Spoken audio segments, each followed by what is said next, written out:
Greetings to all in the name of the Lord Jesus Christ. This is Paul Sandhu. Today I want to do a video which I have titled History Before History, Worlds Before This World, the Four Ages of Creation.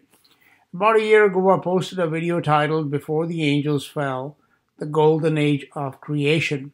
I have been meaning to follow that up with at least 3 more videos on the other 3 ages of creation: the silver, the bronze, and the iron ages.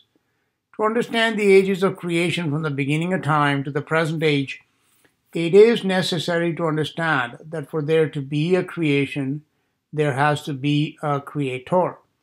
Just as a king would build a palace to live in, to serve his purposes, so too has God the Creator built everything for himself, to live in and to serve his purpose. One of the things that people do not understand is that all living things are, in one way or the other, residences of God. Okay? God lives through his creation and through his creatures. This is an understanding which will really help people understand the purpose of their own existence. And I will be speaking on this topic a great deal as we study the very ancient past and the history that comes before recorded history. See, God uses all living creatures, even animals, to experience both pleasure and pain. For example, an eagle soaring through the heavens provides God with the pleasurable experience of flight. If God did not live through his creatures, he would be an inactive fixture in heaven, forever sitting on his throne, but never so much as taking the smallest of steps or the smallest of actions. He would be like a statue, not the living God, which the Bible tells us is the most fundamental of his characteristics. He is the living God. He is alive, and he lives through his living creatures. All creatures that exist do not necessarily bring God pleasure, but rather some of them cause him a great deal of pain. This is much like a rebellious, ungrateful, and wicked child who uses and abuses the parents, not caring how much grief and pain is caused to them by his actions. Man is that child that God has created to bring him the greatest of pleasures, which is the pleasure of love. However, before man could be made perfect in love, God himself had to show man his love, to give man an understanding of love by giving him the experience of love. And in order to do that, God had to put his own love to the test. The purpose for which evil came into existence, in accordance with God's plans, I might add, was to put to test the love of God for life, which he put in his living creatures, man in particular. This video is an introduction to the true history of creation.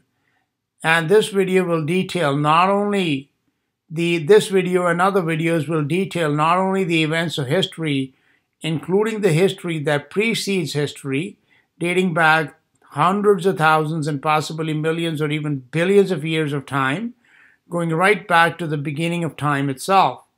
In these history of creation videos, which will be a series of at least 4 videos, I will discuss in detail the history of prehistorical ages, which almost all cultures and traditions claim came before this present age.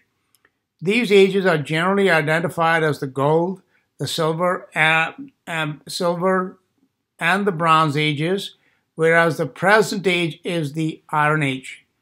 These ages are also identified in the Bible by the names of precious and base metals, as for example in Nebuchadnezzar's dream that was interpreted by the prophet Daniel and recorded in the book of Daniel in chapter 2. Although this dream was a prophetic vision of the 4 earthly empires that would exist from the days of Babylon into the present time, I believe it is also symbolic of the 4 ages of time into which God's creation may be divided, beginning with the age of perfection called the Golden Age. and thereafter deteriorating with each successive age, just as Nebuchadnezzar's empire was the empire of gold, and each succeeding empire was inferior to his empire.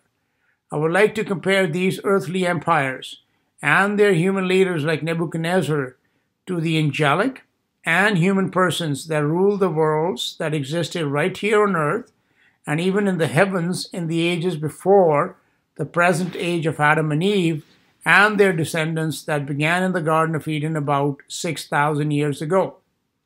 This does not mean that creation itself or the earth are only 6,000 years old.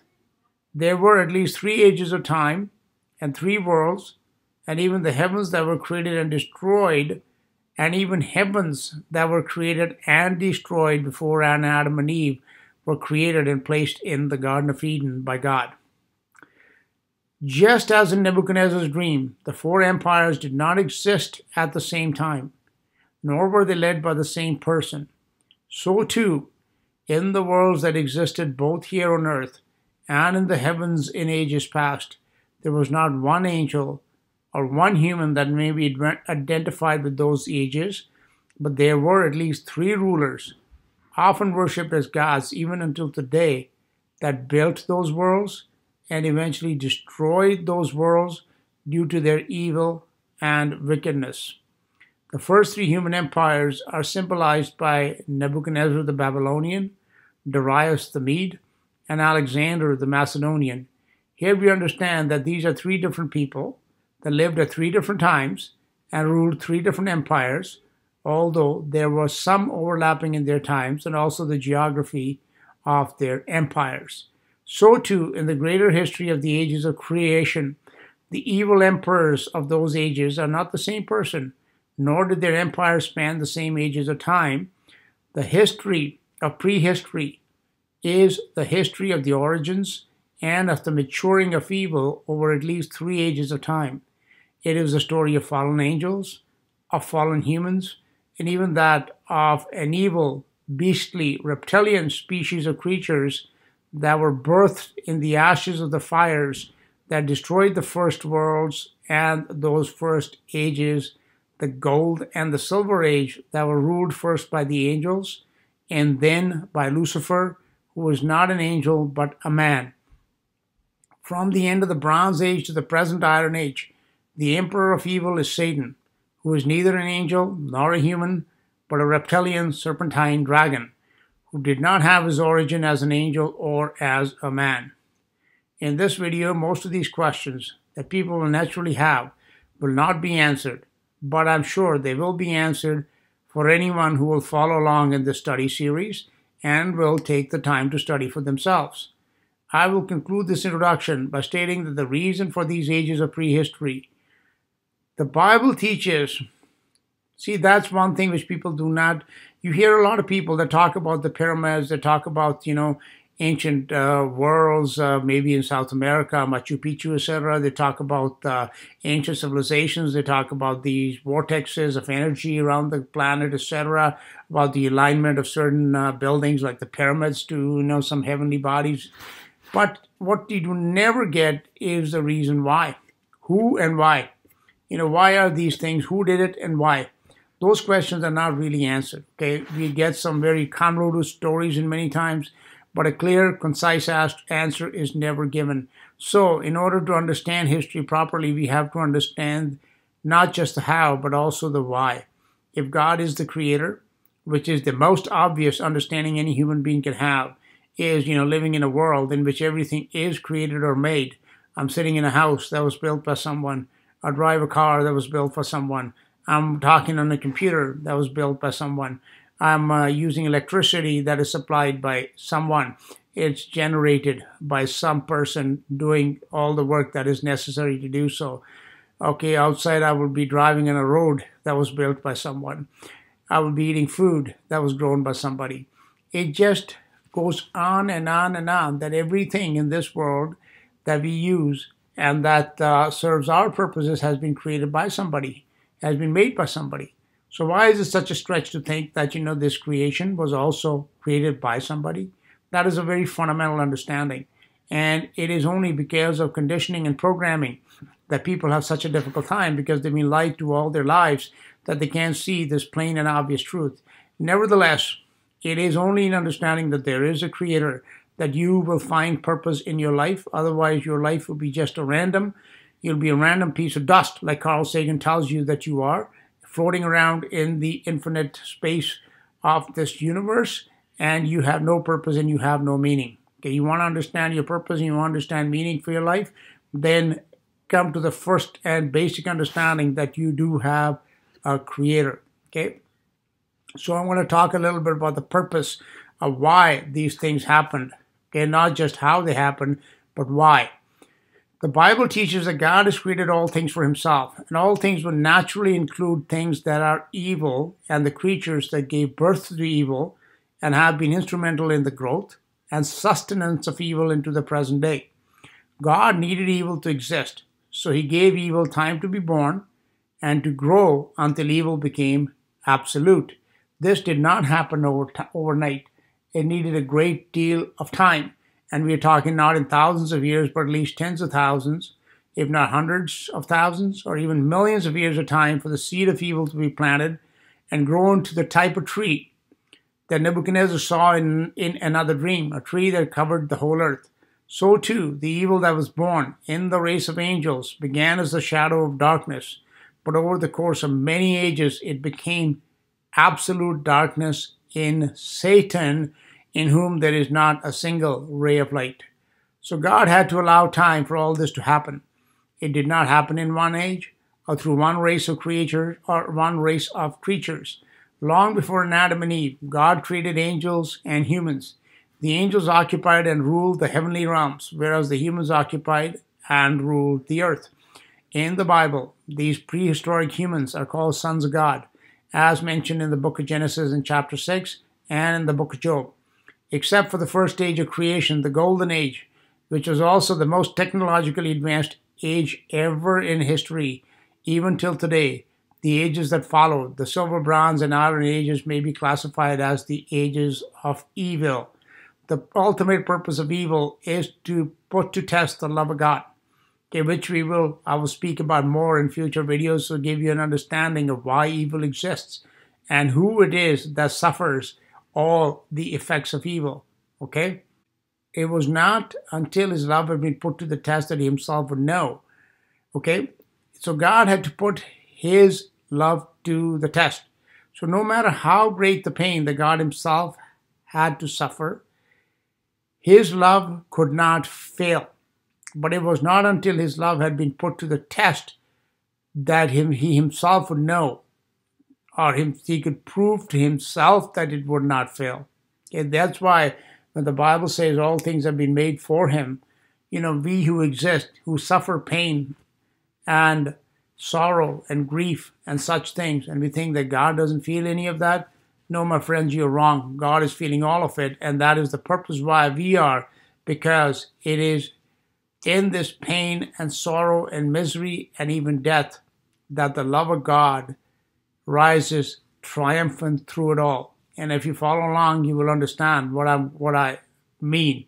Okay, then you will understand why everything has happened the way it happened, why evil had to exist, why darkness had to come, and why death and mortality had to enter our world. The history of creation cannot be understanding without understanding the purpose of evil, for most of prehistory is the history of evil. So in this series, I will not only detail the history of the ages of time and the rulers of these ages, such as the angels and Lucifer, but I will also expound on the purpose of evil, how God, through suffering all of the pain of evil, since the beginning of evil, has demonstrated the power of his love by overcoming all the challenges of evil that has attempted to overcome God's love, yet has failed from the day the first angel sinned to the day the sin will be no more. Here is how the ages of creation are symbolized in Nebuchadnezzar's dream of the statue made of precious and base metals.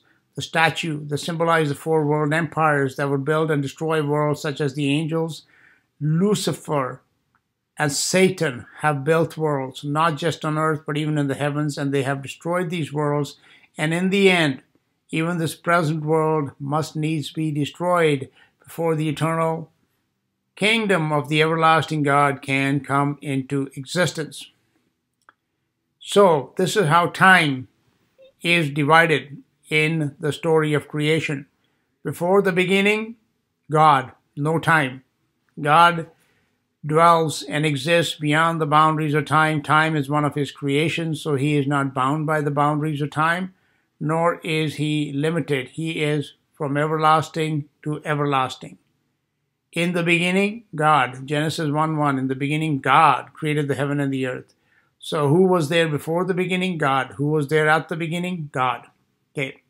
The first age, the golden age, this may be called the age of angels primarily, because these were the angels that were appointed as administrators and the high rulers of that age, led by the highest of God's creatures, I believe, ever created, which was called the anointed cherub. The cherubim are a class of angels that are higher, angels like in any army, for instance, you have different ranks. So there are different ranks and categories of angels. The cherubim are the highest, and this anointed cherub was the leader of these cherubim class and of the angels, and he is the one that introduced evil and sin into God's creation.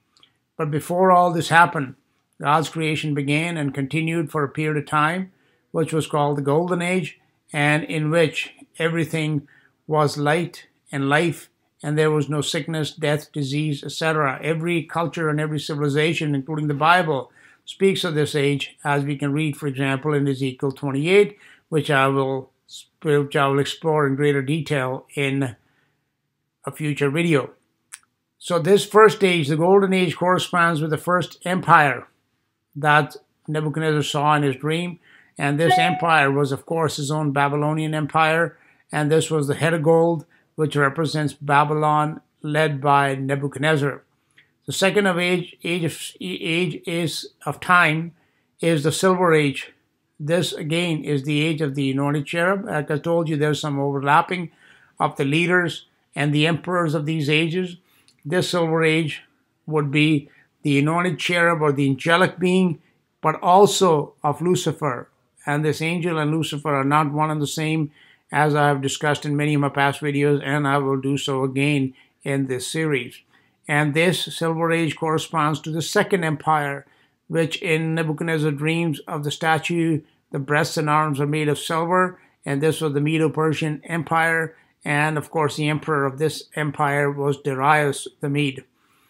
The third age is the Bronze Age. In this Bronze Age, the anointed cherub, I believe by this time, had been removed from the scene. This is when we read about in Jude, for example, that the angels of sin have been present in hell under chains of everlasting darkness.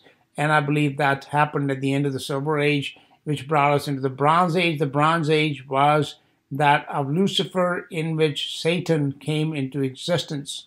Satan has a beginning, and I believe this is where he began in the Bronze Age. And in John 8:44, we can read that he was a murderer from the beginning, which neither the anointed cherub or Lucifer were. They were not murderers from their beginning, but Satan was. So they are not the same creatures. And this third age is of course symbolized by the third empire in Nebuchadnezzar's dream, in which the statue had belly and thighs of brass. This would be representative of the empire of Greece, led by Alexander the Great. The fourth age is the age of iron, which is the present age. As you can see, there is a deterioration. It begins with the most precious of the metals, the gold, and then it follows by silver, bronze, and then by iron, which is the basest of the metals. And this is the emperor, or the ruler of this darkness of this age, as the Bible tells us. The god of this world is Satan, who is neither an angel nor a man, but he is a serpentine reptilian dragon. This age is symbolic of the fourth empire, which in the statue had legs of iron and feet of clay. This, of course, is Rome, whose rulership continues unto the present time. Most people think that the Roman Empire ended, but it did not. The Roman Empire simply went from being a secular empire to being an ecclesiastical one, and it is embodied in the Vatican, in the Roman Catholic religion.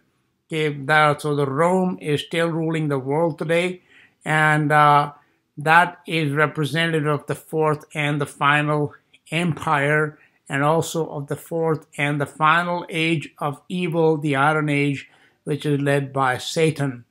And after that, of course, will come the age of the King of Kings and the Lord of Lords, the age of Jesus Christ. And who is that symbolized? Of course, by God. From everlasting to everlasting, thou art God. As I said, God is from everlasting to everlasting, which means he is not subject to time. So what follows here now is the video that I posted about a year ago titled Before the Angels Fell, the Golden Age of Creation. Some of you may have seen it already. For some, it will be the first time viewing it. Even if you watched it a year or so ago, there's much in this video that is worth a revisit. So by the way, this video has had about 500,000 views and is the most watched video I ever posted. So I believe there is a great deal of interest on the part of many people to understand the real history of our origins and, more importantly, on the purpose of our existence. I will update this series early in the new year and will follow this video with an update on the Golden Age and then on separate videos on the Silver, Bronze, and the Iron Ages, and also the post-Iron Age, which is the age of Jesus Christ, first the millennial rule, and then, of course, as we enter into his eternal kingdom, which is, of course, the kingdom which is timeless. Thank you for listening. This is Paul Sandhu.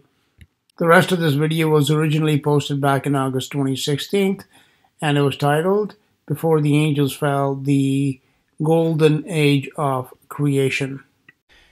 Hello and welcome. This is Paul Sandhu. Today I will be continuing my series in Genesis, the Book of Origins.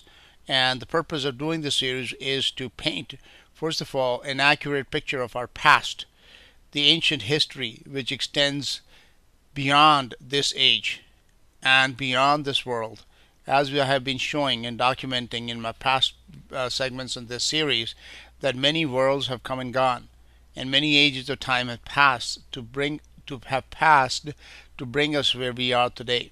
See, in our life, in this world that we live in the matrix. So everything is designed, carefully designed, and geared towards keeping us just focused on our to live introverted lives where we are just looking at ourselves and nothing outside of us. Okay, so everything is focused on doing everything for our body, to buy clothes, buy big houses, cars, etc., to have as much fun as possible in the few short years that we have, and then just what lies beyond and what came before is really of not much interest to anybody.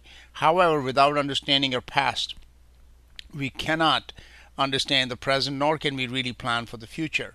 Okay, so what I wanted to do is continue, first of all, with a little bit more, a video of documenting that there are texts that exist, and not just text, as I showed in my last video, that there are like evidence carved in stone, okay, both of giant structures, of artwork that talks about not just fantastic creatures, but of fantastic machineries, of fantastic weaponries, fantastic technologies that have existed right here on this earth. When people carve things on temples, etc., for example, it comes from something that they have seen that must have existed at one point in time. Okay, the word imagination, it has the meaning of an image which is being projected onto the mind of the artist. Okay, so imaginations are images. These images stem from somewhere, and therefore everything that exists, it tells us a story. It tells us a story of the past from which we can understand our present, and then it helps us plan for the future. So this is the purpose of talking about Genesis, getting back into the past and telling you what happened, and then I'm going to talk about why it happened. Okay, in all of this, the causative agent of all this is the person that we call God, the one God, whose name in the Bible is Jehovah, and which means the self-existent one. In the Bible, it tells us all things were created by Him and they were created for Him. So our own existence is intricately linked to that of God. That if He has created all things, which includes us, and He's created all things for Himself, which includes us, then it behooves us to find out what was the purpose for which He created all things and ultimately why He created us. And this understanding lies in understanding our past history, and that is why I'm focused on this. Now I'm going to play this little clip again. This is from the Mahabharata, and again he talks about these ancient battles which left the earth a scorched wilderness. And then I'm going to turn to the pages of the Bible, and I can show you where they have similar accounts of these things having been happened in the past. And what we are going to try and determine is when exactly did these things happen. So this video clip that that is being played depicts scenes from the Mahabharata. See that guy with that wheel in his hand and these chariots, they're flying. So here, there's some text here that we can read. What it tells us is that when these wars took place, these wars were fought between what people call gods. Okay, these gods are like superheroes of the comic books. Okay, they are men, they were flesh and blood, but they had super technologies at their disposal which made them superhuman. Okay, so that's why they were perceived as gods. And of course, as in Greek mythology in particular, the nature of these gods is very clearly revealed to be very lustful, to be very proud, to be very power hungry, and that's what caused all these wars and these battles to take place. So here's some of the descriptions.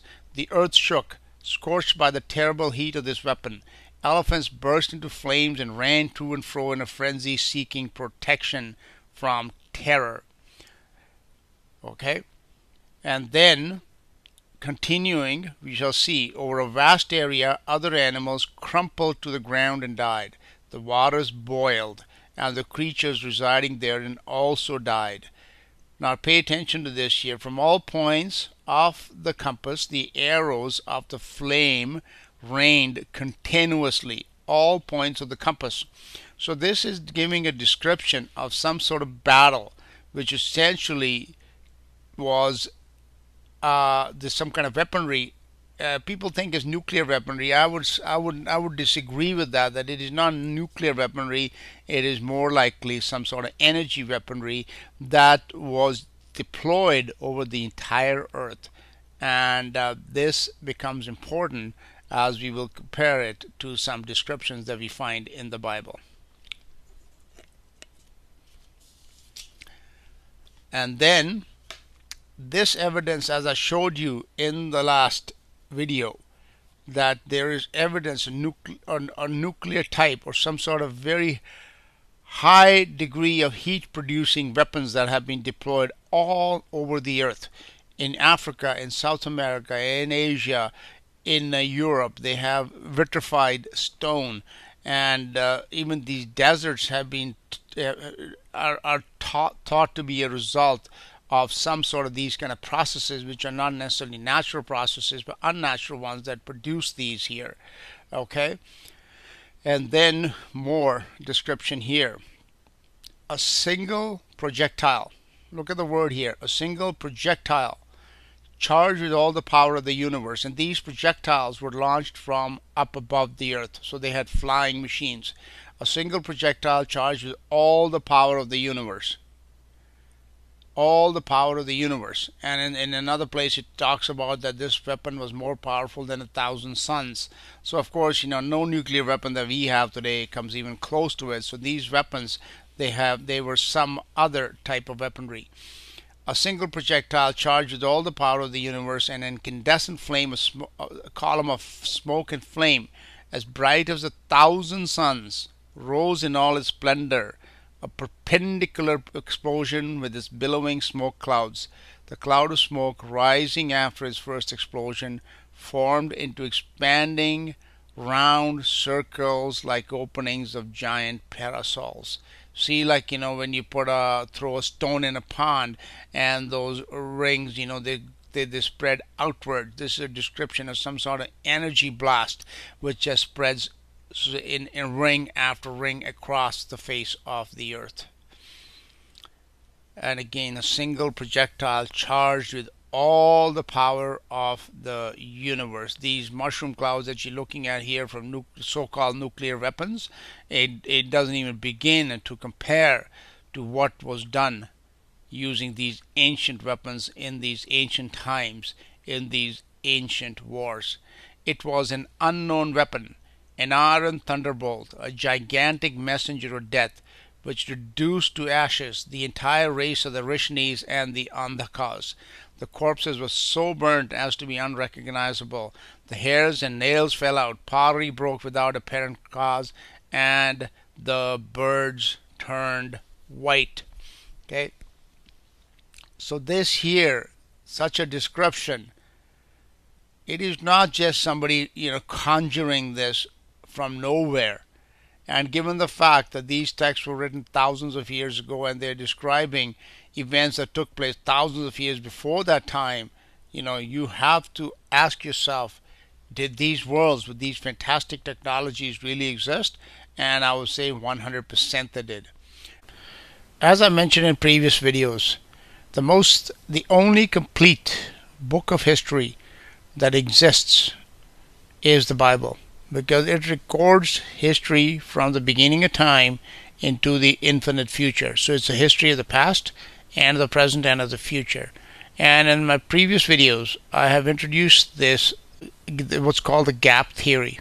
Okay, so I'm going to revisit that now, and I'm going to add a lot more scriptural evidence to prove that it is not only in Genesis chapter 1, verse 1 and verse 2 that this gap theory may be found, but it is found in other places of the Bible.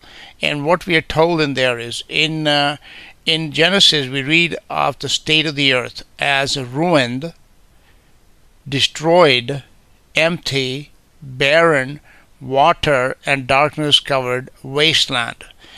In other parts of Scripture we find out what happened, why it happened, and those things, the what and the why, that caused the state of the earth to be as it is found in Genesis chapter 1, verse 2. Okay, what's playing on the screen here is a clip from the movie Waterworld with Kevin Costner, which was released back in 1995. This scene in here is of a world that is found at the bottom of the ocean.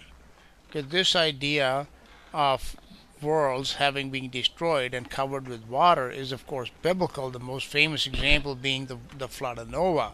But again, in mythology, for example, the stories of Atlantis, of Lemuria, etc. are filled, myths and legends are filled with such stories. So again, is there any basis of truth in these stories? And I would say very much it is.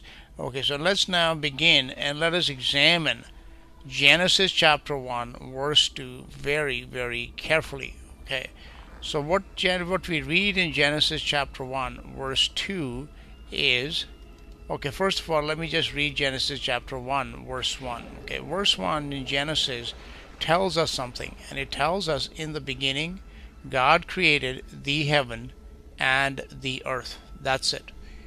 Now, when we turn to Genesis chapter 1 verse 2, this is a completely different picture than what we have read about in Genesis chapter 1 verse 1. And it says, "And the earth was without form and void, and darkness was upon the face of the deep, and the Spirit of God moved upon the face of the waters." So it's a very short sentence, but in this there is a world of information. Okay, for example, the word void, and the earth was without form and void. Okay, without form. Let's first look at the meaning of the word without form, and this is from Strong's dictionary. This is a Hebrew, in Strong's concordance it is the Hebrew word 8414, and it is the word tohu. And what this is the meaning: from an unused root meaning to lie waste, a desolation of surface, that is desert. A desert is a desolate place. figuratively a worthless thing. Okay, would God have created something that was worthless in the beginning? I would say no. Adverbially, in vain. And in Isaiah 45, God specifically states He created the earth not in vain. But here we are telling Him that it is in vain. Confusion. God is not the author of confusion. Empty place, without form, nothing, a thing of naught. Would God's creation be a thing of naught? Absolutely not, when we are told in many places that He made it in wisdom. In Job 38, there's a beautiful description of the earth being planned and brought into form, as is in Proverbs 8. So what I'm trying to point out here is that there is a world of difference between the description of creation as we find in Genesis chapter 1, verse 1, in the beginning God created the heaven and the earth, which were perfect, as opposed to what we see it become in Genesis chapter 1, verse 2. And these are the final four words that are used in Strong's: vain, vanity, waste, and wilderness. This is the word without form, and it's tohu. Now here's the other word, void, which is the word bohu, and this is Hebrew word 922 in the Strong's Concordance. And it says, from an unused root, meaning to be empty, a vacuity, that is a vacuum, that is superficially an undistinguishable ruin. Okay? A ruin is something that's first built and then gets destroyed. So if earth is God, when He was building the earth in the beginning, it couldn't be a ruin because it wasn't built yet. A building has to be built and then it has to fall down to be considered to be a ruin. Alright? So what I'm trying to say here again is that in the beginning, when God says He created the heaven and the earth, both these places were perfect. If would God have created the heaven as an empty wilderness too? Like these people say, the earth was created, that was just the way it was, and then God fixed it. No. Why would God do that? Why would He create something an empty, barren, desolate wasteland and then go about fixing it? Why wouldn't He create it perfect in the beginning? But He did. It became an empty, desolate, ruined wasteland afterwards. Why? Well, because of all the events that went on before in the ages. Because of the evil of the inhabitants of these ages, including the race of angels and humans that inhabited those worlds, of whose stories we read in the Bible and also in all mythologies, many of which I have been documenting for you. Okay, that's what happened. So, this verse of scripture, that the earth was without form, like a ruined wasteland, and darkness was upon the face of the deep. And then again, once again, I have bringing to your mind one more time that the Bible tells us that God is light.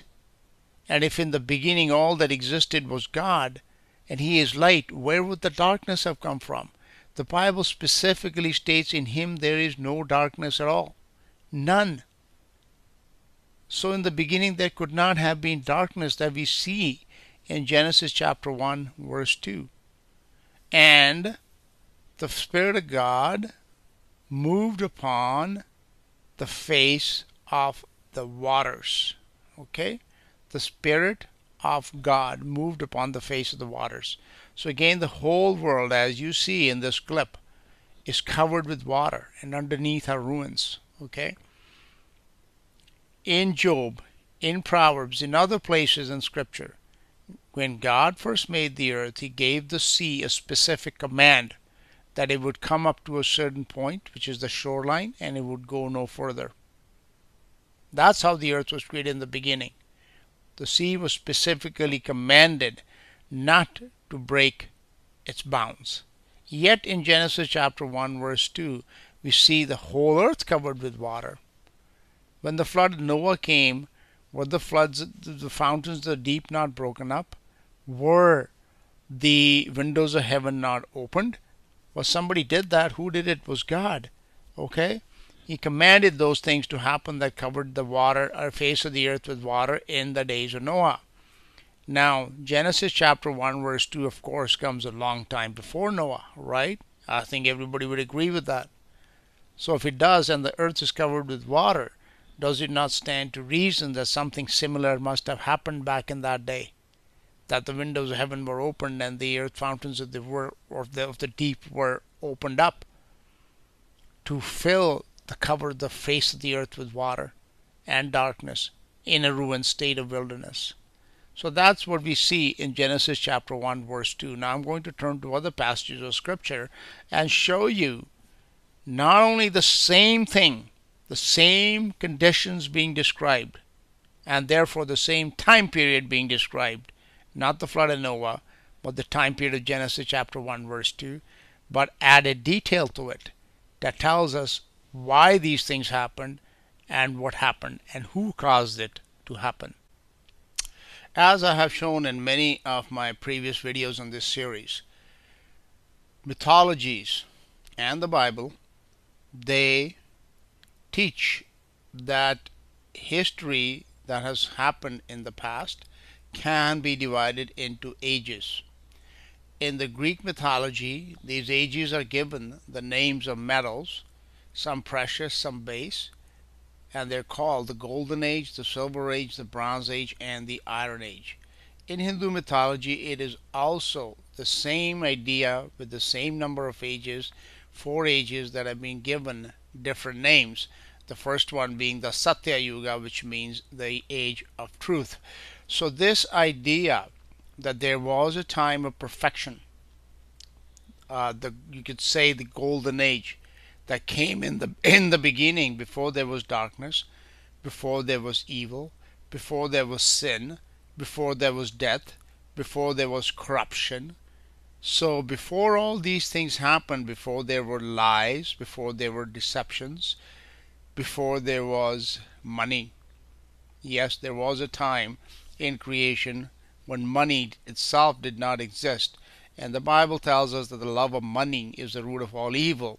And therefore, it being the root is not something that God would have created or wanted his creation to use in their lives. Okay?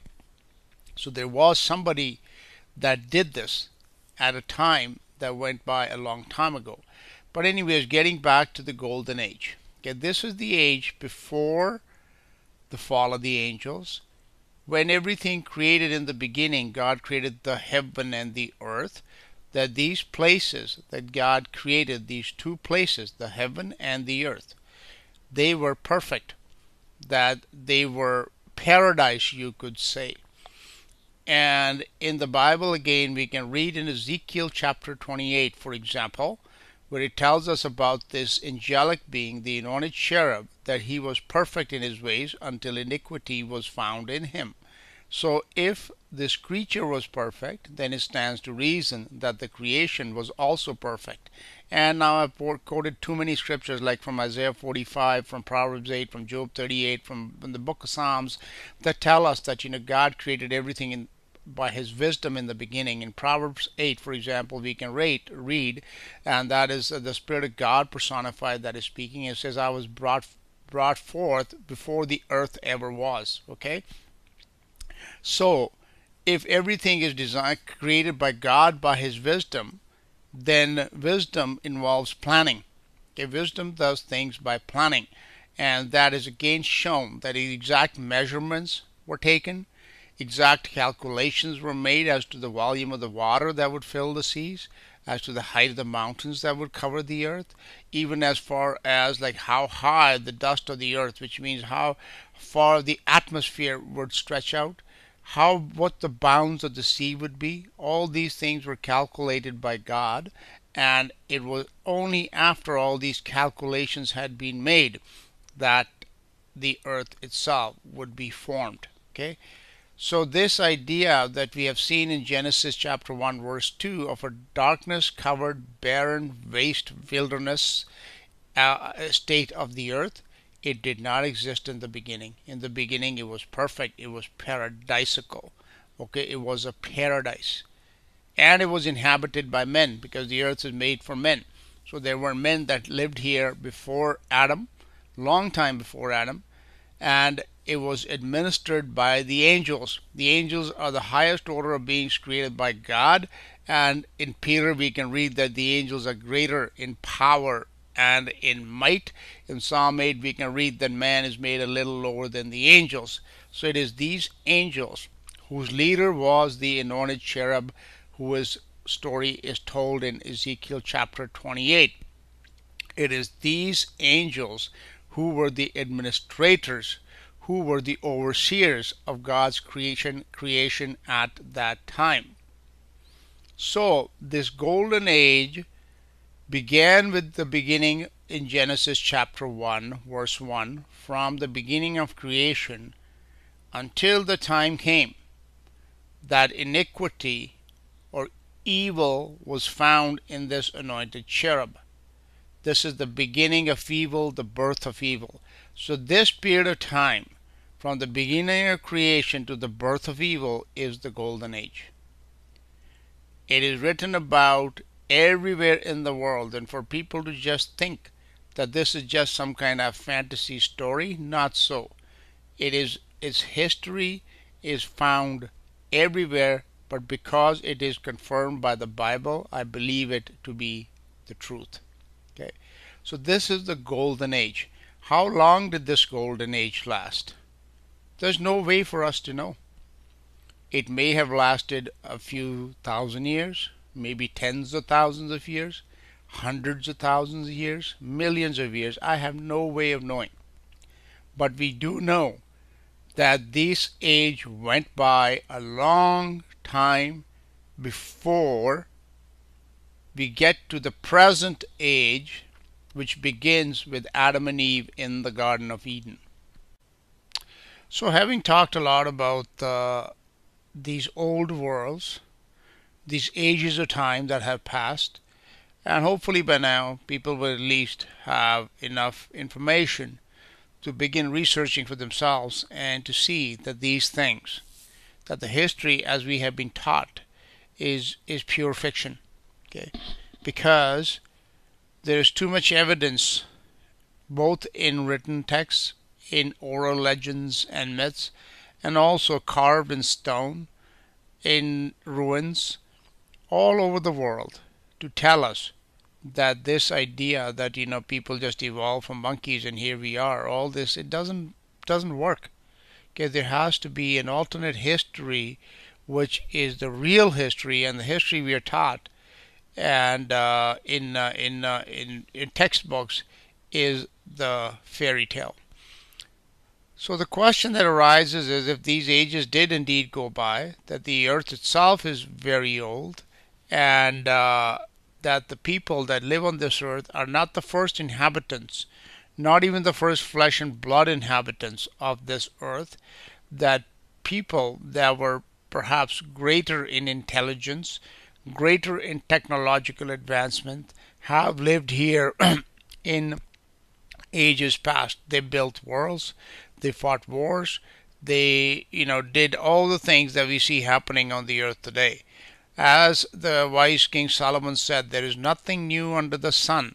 That which has been will be again. All right, so what we are seeing is something that indeed has happened in the past, and we have to determine what happened.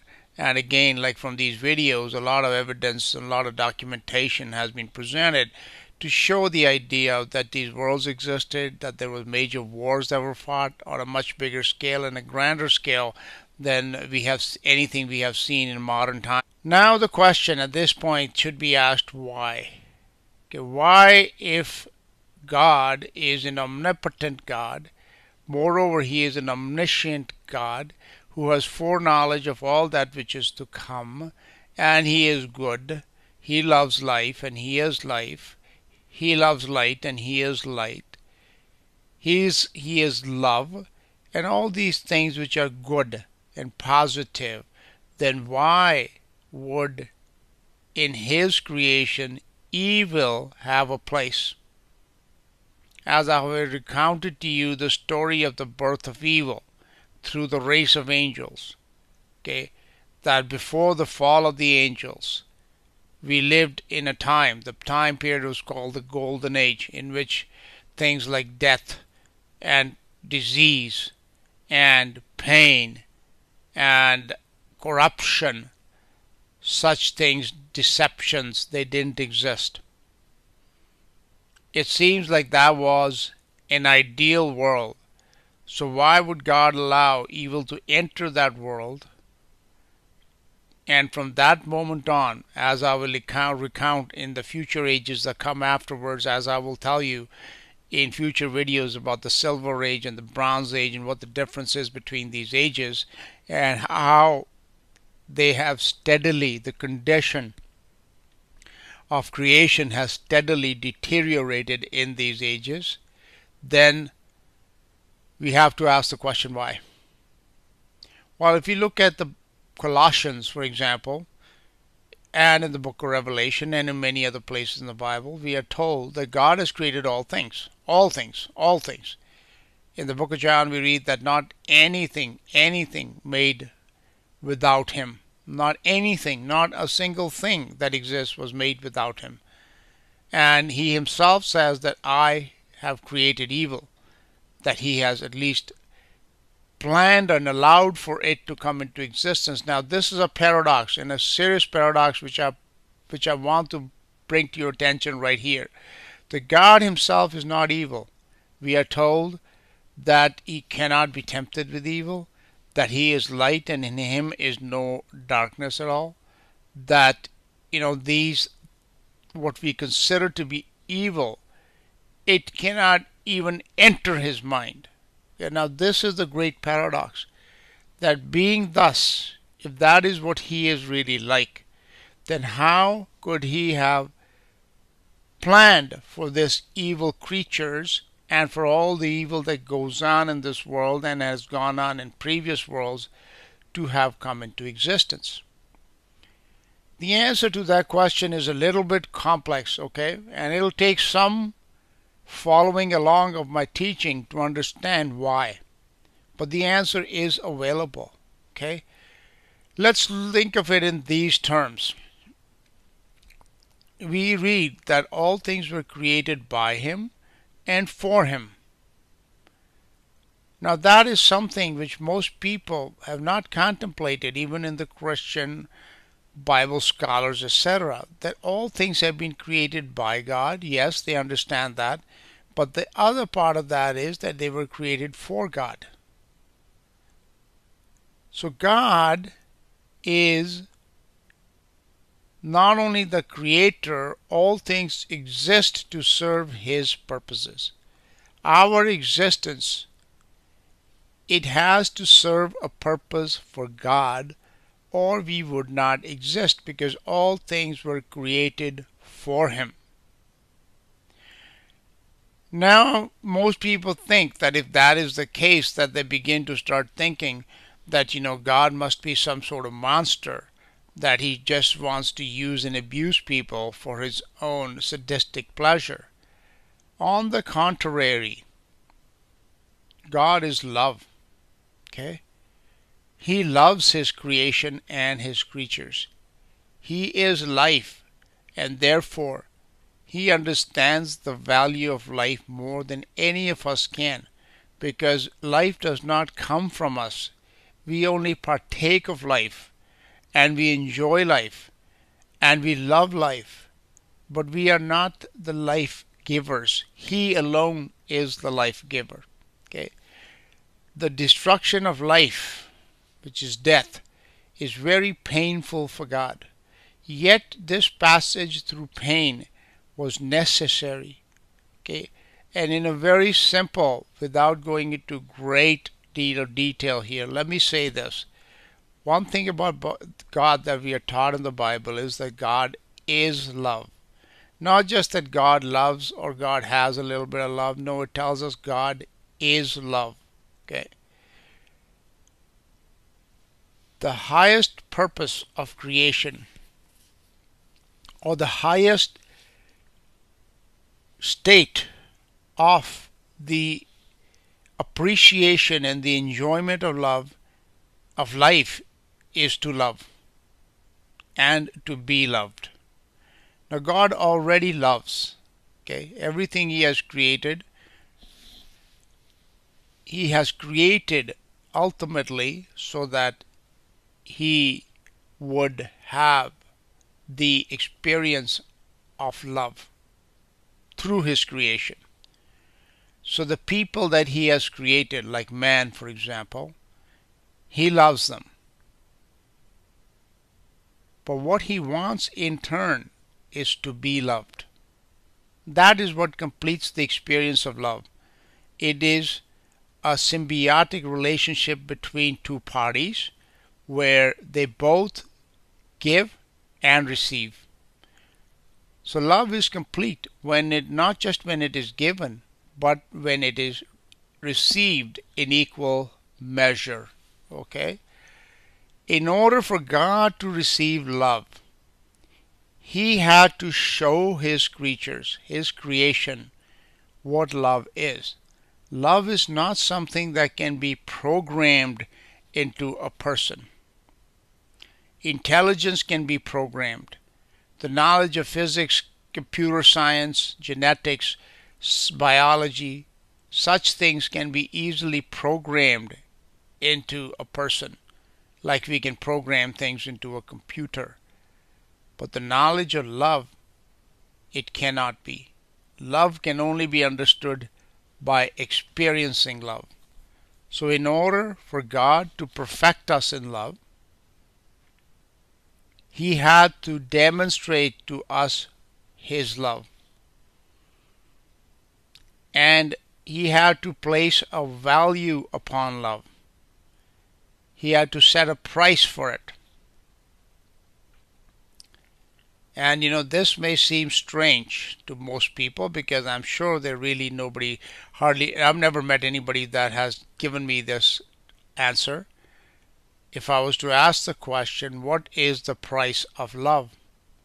Why, some people would, in the world, generally speaking, love is measured by money.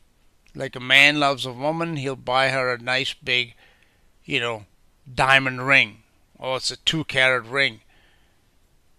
But material things and love have no relationship whatsoever. So the woman will take that diamond ring and like a couple of years later, she'll give him the boot and keep the ring. That is the reality of life on this earth. Okay? In rich people, they buy their children like nice BMW cars, Ferraris, whatever.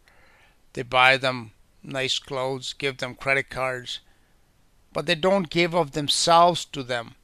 And therefore, these people, they don't know how to love. Okay? If that was all it took was to buy certain things, then the richest people would be the most loving people, but that is not the case. The price of love is death, or the giving of one's life for another person. In John 3:16 we read, "For God so loved the world." That word "so" in there is going to give us the price of this love. God so loved the world that he gave. He gave something. What did he give? His only begotten Son.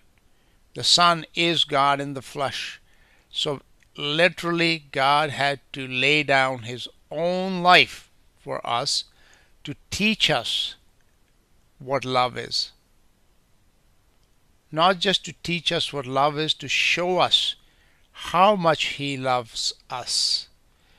In the Song of Solomon in the Bible, in the Old Testament, in chapter 8, verse 6, it tells us, love is strong as death.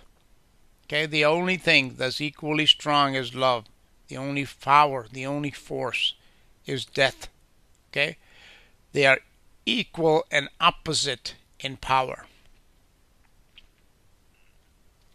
So, God had to set the stage for these two to clash, for death and love to have a clash. That clash happened on the cross of Jesus Christ, where love encountered death, and it seemed like death had won when Jesus died.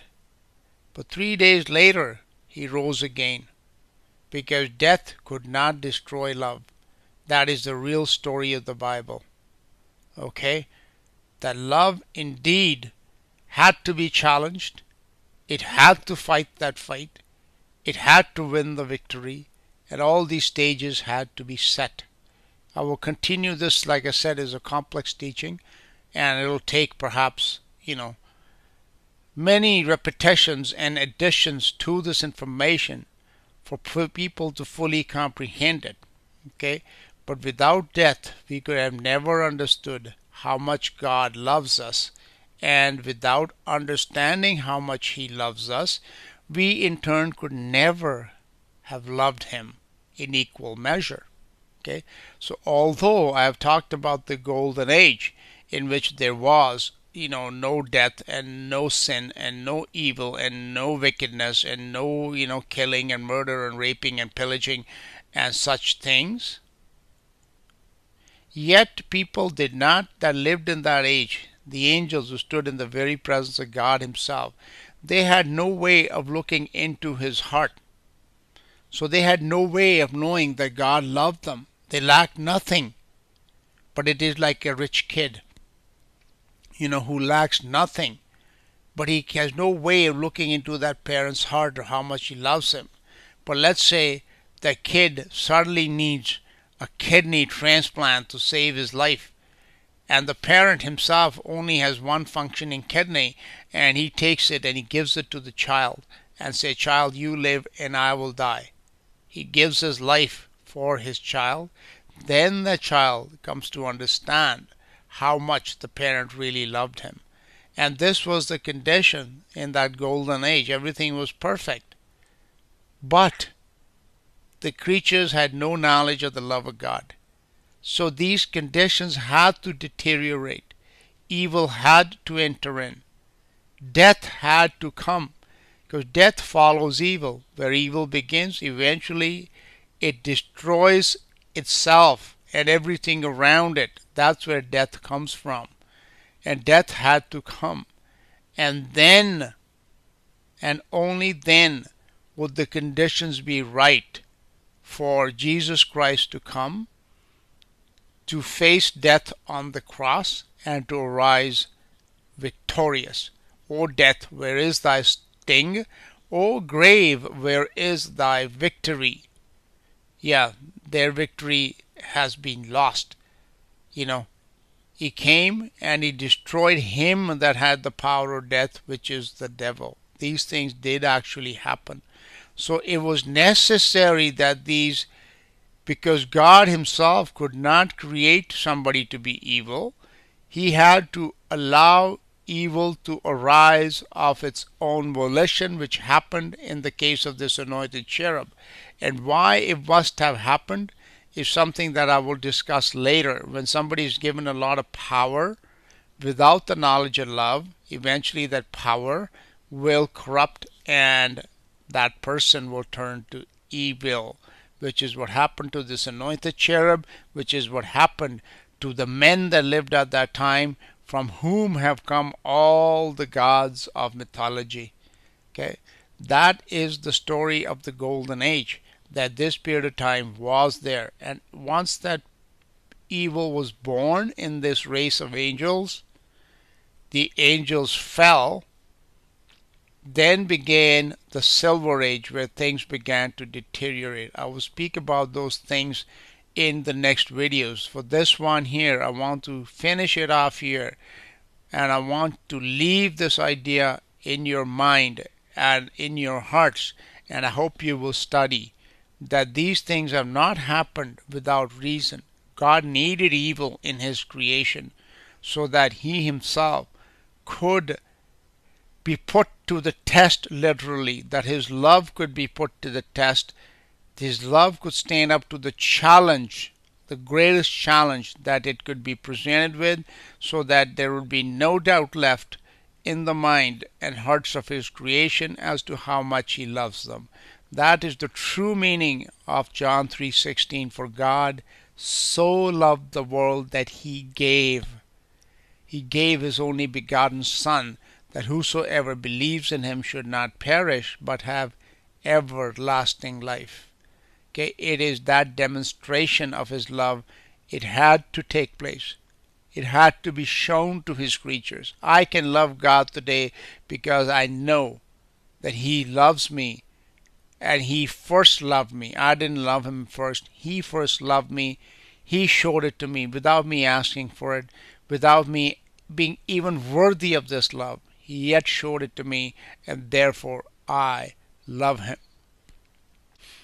Although I will be addressing this subject in a separate video because it deserves not just one article or one video, but to be addressed in great detail, is the question of why is there suffering? Okay, this is a question that people ask all the time. If the God is good, or if there is a God, why is there suffering in the world? So the answer to that question is related to what I've been speaking about here. That in order for God to demonstrate his love to us, he had to allow evil to arise.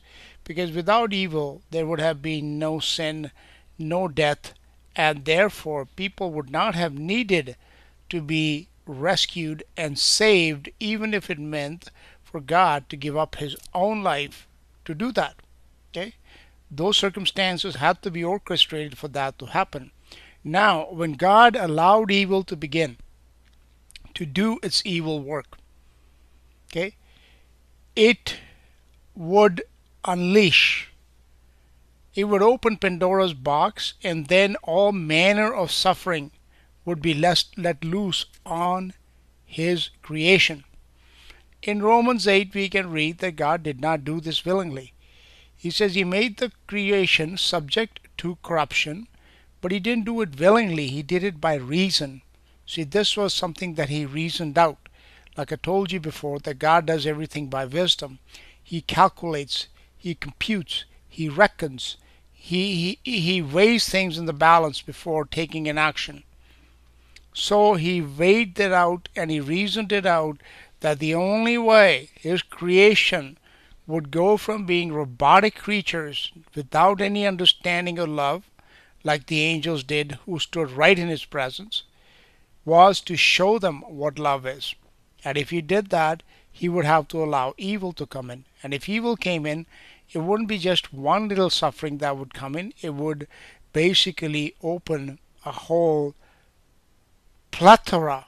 It would let the floodgates, it would open the floodgates, and just about every imaginable form of pain and suffering would be inflicted upon his creation. Now, lest his creation turn around and accuse him that, hey God, you yourself are sitting up there all comfortable while we are suffering down here. Let me teach you something what the Bible teaches us, okay? That God is not just sitting up there in his ivory palace watching us all suffer and laughing away. No, sir. God is in all his creatures that are suffering, whether it be beast or man. Anyone that suffers any form of pain, God is suffering through them. And in the body of Jesus Christ, the man who lived 2,000 years ago, God suffered the pain of death, which is the most excruciating form of pain because it never ends. But in everybody else that has suffered since the beginning of creation and will till the day that there will be no more pain as promised in the Bible, God is suffering in those creatures as well. So whether it be a little child who is suffering from leukemia, whether it be a woman who's being mentally, perhaps physically, or otherwise being abused, whether it's a prisoner being tortured to death in some prison, as is happening all over the world today, any form of pain that is being suffered, God is suffering through them. So essentially, any pain that has been suffered by anybody since the beginning of creation till the day there will be no more pain has been and will have been suffered or felt or experienced by God himself. So when we all stand before God, as we all will one day, None of us will be able to accuse God. None of us will be able to stand before Him and say to Him, God, you don't know what it feels like. And no, God's answer will be, I know exactly what it feels like. Not just what I have felt, but what everybody else has felt. That is why there is suffering, because it was necessary for evil to come, and evil would bring suffering, and therefore people would suffer, but God would suffer through them, and also because they have suffered, they will then enter into life. The day will come when He will wipe away all their tears, when He will take away all their pain, and the comfort and the joy that will come instead of the pain and the suffering. It is going to be so much greater that there is no comparison. That all of us would say to God, hey, Father God, if we had to go through that 1,000,000,000 times more, we would gladly do it, because what you have bestowed upon us, the life that you have given us, is so much greater. That's why it is written that the sufferings of this present world, of this present time, cannot be compared to the glory which shall be revealed in us. It is written that our suffering, which is but for a moment, works for us a far greater weight of glory, whose weight we cannot even begin to comprehend. That is why, my friends, there is suffering in this world, but rest assured that your Creator and mine, He is not immune to that suffering. He is suffering right along with us and through us. So let's finish this video off here, that yes, there was times of ages have gone by, worlds have existed, but there was a reason why those things must indeed have happened the way they happened.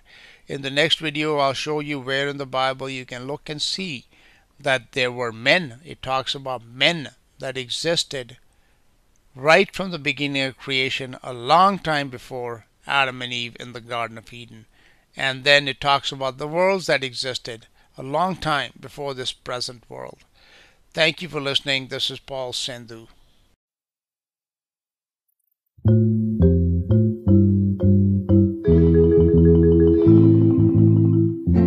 God is holy, God is just, so men praise Him they must. God is love, God is light, let us praise Him day and night. Is He leading you across a river wide? Are you afraid, trembling inside? Have you forgotten what He did for Israel? Won't He do the same for you as well?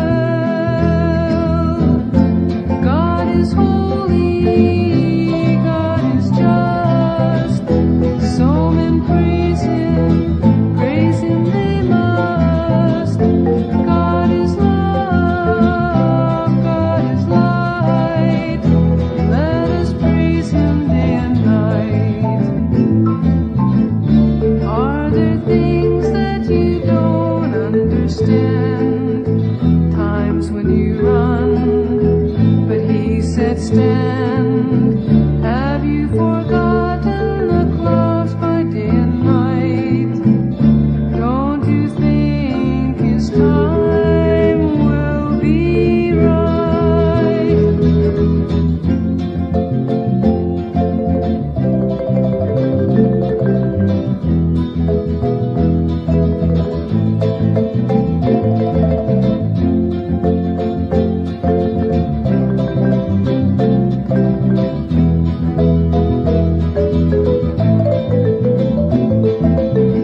And when you come to see what lies beyond, you'll find His peace